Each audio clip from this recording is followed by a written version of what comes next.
Kementerian Pertahanan Rusia merilis rekaman saat unit-unit pasukan lintas udara Rusia menimbulkan kekalahan api pada radikal Kiev di zona NVO. Rekamannya diunggah di akun Telegram @MAD Rusia pada Jumat 30 September 2022. Artileri pasukan lintas udara dengan bantuan quadrocopters menemukan posisi angkatan bersenjata Ukraina dan langsung menghancurkan prajurit serta peralatan militer Ukraina dengan serangan api besar-besaran.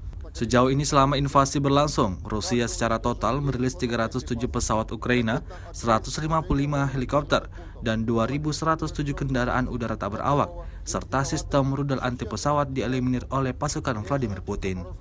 Sementara itu dari kubu Kiev, Kementerian Pertahanan Ukraina melaporkan 430 tentara Rusia dieliminir dalam sehari terakhir. Total 58.580 prajurit Federasi Rusia meninggal sejak awal konflik hingga hari ke-218.